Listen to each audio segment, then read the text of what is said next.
দর্শক, এই মুহূর্তে আমরা অবস্থান করছি সিলেট নগরীর একদম প্রান্ত সীমায় ইসলামপুরে।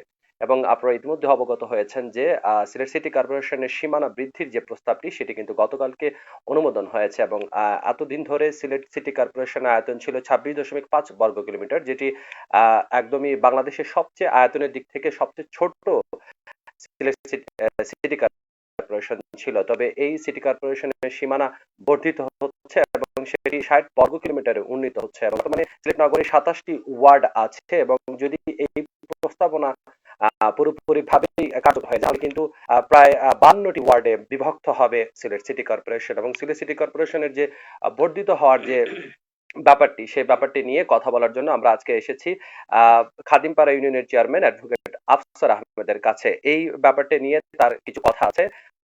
দর্শক, জানিয়ে রাখতে চাই খাদিমপাড়া ইউনিয়নের কিছু অংশ কিন্তু সিলেট সিটি কর্পোরেশনের যে প্রস্তাবনা দেওয়া হয়েছে সেই প্রস্তাবনার ভিতরে ঢুকে পড়েছে। বাংলা লাইভে আসার জন্য আপনাকে স্বাগতম জানাচ্ছি। আফসার ভাই, যেটি আপনি বলতে চাচ্ছেন যে সিলেট সিটি কর্পোরেশন বৃদ্ধি প্রসঙ্গে এটা প্রথম আলোচনা হয় আজকে 1.5 বছর আগে আমাদের ডিসি মহোদয়ের সামনে। তখন আমাদের মাননীয় পররাষ্ট্রমন্ত্রী মহোদয় ছিলেন। তখন যে যুক্তিক কারণগুলো দেখিয়েছিলেন যে আমাদের সিটি কর্পোরেশন খুব পার্শ্ববর্তী আমাদের খাদিমপাড়া ইউনিয়ন, এবং যেটা বলছিলেন যে সিটি কর্পোরেশনের কিছু ক্রাইটেরিয়া আছে। সেই ক্রাইটেরিয়া হলো যে যেদিকে ব্যবসা বাণিজ্য থাকবে, শিল্পাঞ্চল থাকবে, বড় বিল্ডিং থাকবে, সেই হিসাবে আমাদের খাদিমপাড়া পুরো ইউনিয়নটাই নেওয়ার উপযুক্ত। তৎকালীন সিদ্ধান্ত হয়েছিল মাননীয় পররাষ্ট্রমন্ত্রী মহোদয়ের সামনে যে আমরা বাইপাস পর্যন্ত নিলে ভালো হয়। এর কারণটা হলো তখন আমাদের সিটি মেয়রও ছিলেন। বাইপাসের আগেই হলো আমাদের বিসিক শিল্পনগরী বা আরও অনেক শিল্পনগরী বা অনেক বড় শিল্প প্রতিষ্ঠান বা সরকারি প্রতিষ্ঠানগুলা এই অঞ্চল পর্যন্ত আছে। বাকি অংশটুকু বলছিলাম, কিন্তু বলছিলেন যে বাজেটের প্রয়োজন আছে, সেই হিসাবে আপাতত বাইপাস পর্যন্ত নেওয়া হোক। পরবর্তীতে আমরা একটা চিঠি পেলাম ডিসি অফিস থেকে যে আমাদের শুধু দেবপুর মৌজাটা, আমাদের সাদিপুর দ্বিতীয় খণ্ড সামান্য কিছু জায়গা আছে সিলেট রেজিস্ট্রেশন থেকে, ধরেন সিলেটি যে বলে কেয়ার বা 2 কেয়ার হবে। এই চিঠি পাওয়ার পর আমি সাথে সাথে ডক্টর এ কে মোমেন সাহেবের সাথে পররাষ্ট্রমন্ত্রীর সাথে আলাপ আলোচনা করলাম যে স্যার, আপনি বলছিলেন যে বাইপাস পর্যন্ত নেওয়া হবে এবং সিটি কর্পোরেশনের যে ক্রাইটেরিয়া আছে সেই ক্রাইটেরিয়া বাইপাস পর্যন্ত পড়ে। আর এই অঞ্চল যেটুকু নেওয়া হয়েছে সেই অঞ্চল দেখেন রেজিস্ট্রেশন পরে সবগুলো হলো শুধু হাওরের পরে একটা অংশ আছে যে যে যে অংশ নেওয়া হয়েছে সেটা আমাদের কিছু লোক, যে মৎস্যজীবী যারা যারা নদী আছে তাদের নদীতে মাছ ধরে এবং নদীর পাড়ে বসবাস করে, কোন তাদের এলাকাগুলোতে হাওর পড়েছে? হাওর এলাকা পড়েছে ওই যে আপনার এটা 3 নম্বর ওয়ার্ডে পেস্ট নওয়াজ, এরপরে আপনার এগুলো ম্যাক্সিমাম হাওর অঞ্চল। কিন্তু আপনারা দেখবেন এই যে এই অঞ্চল যে বহর যেটা আছে সেই অঞ্চলে কিন্তু শিল্পাঞ্চল আছে, বেসিক আছে, এগুলো নেওয়া হয়নি। পরবর্তীতে মাননীয় পররাষ্ট্রমন্ত্রী মহোদয় এটা নিয়ে অনেক কাজ করেছেন। আমি ঢাকায় গিয়েছি, উনি ম্যাপ করেছেন। এরপরে উনি অনেক ওনার ওনার পিএস এর মাধ্যমে অনেকগুলা সবগুলো আবেদন আমরা করেছি এবং কি কি আছে, কোন কোন যাতে কি কি আছে সেগুলো আমরা লিখিত দিয়েছি। পরবর্তীতে এই আকারে কিন্তু এটা আপনার নিকারে যাওয়ার কথা শুনেছি এবং নিকারে গিয়ে শুনছি পাশ হয়েছে। কিন্তু গতকাল যে দেখলাম যে মানে প্রধানমন্ত্রী যখন আমাদের এই বর্ধিত করে যেটা বিল পাশ করলেন, তারপরে দেখলাম বহর নামটা নেই। কিন্তু আমাদের মাননীয় পররাষ্ট্রমন্ত্রী চেয়েছিলেন একবারে বাইপাস পর্যন্ত। শুধু মাননীয় পররাষ্ট্র, আমরাও চেয়েছিলাম যে এই দেখেন আমাদের সরকারি কলেজ, এমসি কলেজ, এরপরে আপনার চামেলিবাগ এই এলাকায় অনেক বজ্র মানুষ বাসা থেকে এদিকে ফেলায়, যার কারণে গন্ধ সৃষ্টি হয়, যার আবর্জনা সৃষ্টি হয় বা চলাচল উপযুক্ত হয়। আমাদের মহামান্য রাষ্ট্রপতি এসেছিলেন, উনিও এই জিনিসটা চোখে পড়েছে।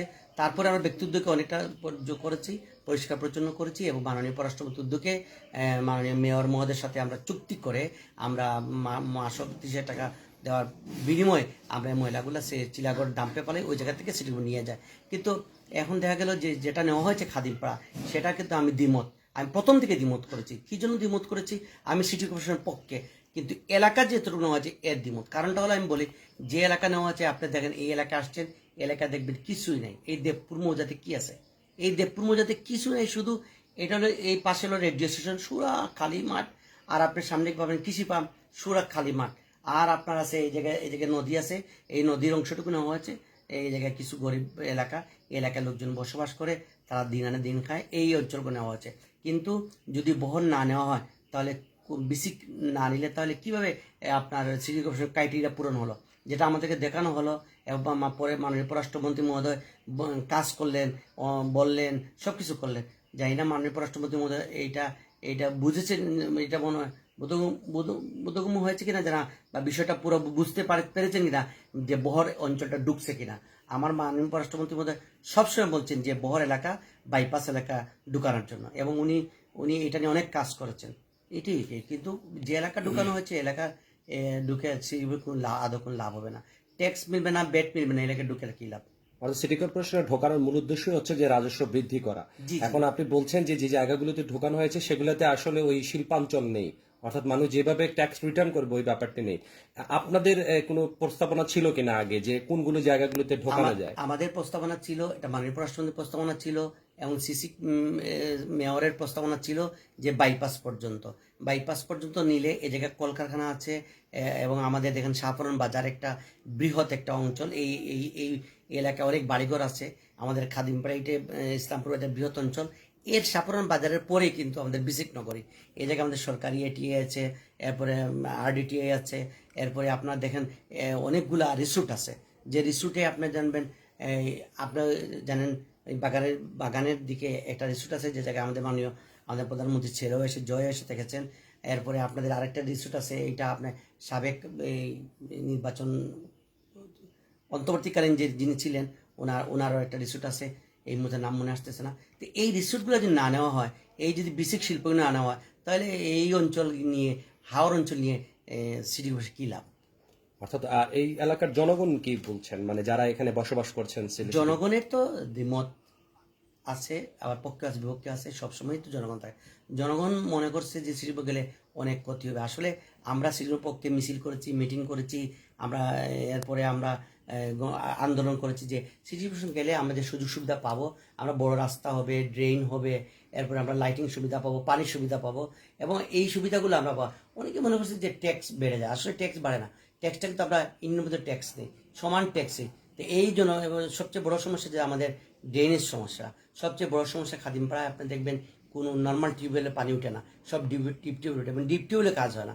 সেই হিসাবে সিটি কর্পোরেশন যদি যায় তাহলে আমাদের পানির সমস্যা হবে না। সেই হিসেবে আমরা তো অভিনন্দন জানিয়েছিলাম, আমরা তো আন্দোলন করেছিলাম, আমরা স্বেচ্ছা বলেছিলাম যে আমরা সিটি কর্পোরেশন যাবো, বিশেষ করে আমি চেয়ারম্যান হিসাবে বা আমাদের অনেক লোকজন। কিন্তু এখন আমরা যে অংশটুকু নিয়েছে সেই অংশটুকু নয়, কিন্তু আমরা হতাশা ব্যক্ত করতেছি, যেহেতু পুরো অঞ্চলটাই রেখে গেল, সামান্য একটি অংশ নিল, এটা নয়, সরকারের কোনো লাভ হবে না, আমাদেরও কোনো লাভ হবে না। ধন্যবাদ আপনাকে আমাদের সমাধানের জন্য। দর্শক, যেমনটা শুনছিলেন, আসলে আমরা কথা বলছিলাম Khadimpara union chairman advocate Afsar আহমেদের সাথে। তার দ্বিমত ব্যাপারটি হচ্ছে যে তাওয়াবিল রোডস্থ যে জায়গাটিতে সিলেট সিটি কর্পোরেশনের সীমানা বৃদ্ধি করা হয়েছে, সেই জায়গাগুলোতে আরো বেশি শিল্পাঞ্চল অন্তর্ভুক্ত করা হলে সেটি আরো ভালো হতো বলে তিনি মনে করেন, এবং তিনি মনে করেন যে সুষম বন্টনটি হয়েছে, সেই বন্টনটিতে খুব ভালোভাবে আসলে বিশ্লেষণ করা হয়নি, এবং যদি আর একটু বিশ্লেষণ করা হতো, যদি আরো শিল্পাঞ্চল এবং আবাসিক এরিয়াগুলোকে ঢোকানো যেত, তাহলে কিন্তু সিলেট সিটি কর্পোরেশন যে লক্ষ্য নিয়ে বৃদ্ধি করা হচ্ছে সেটি কিন্তু সম্পূর্ণভাবেই কিন্তু তাদের সফল লক্ষ্যে পৌঁছাতে পারত। দর্শক, আমরা আবার সংযুক্ত হব বাংলা ভিউ লাইফে, আপনাদেরকে জানানোর চেষ্টা করব সিলেট নগরীর সর্বশেষ চালচিত্র। সে পর্যন্ত সবাই ভালো থাকুন, সুস্থ থাকুন, বাংলা ভিউর সাথে থাকুন। খোদা হাফেজ।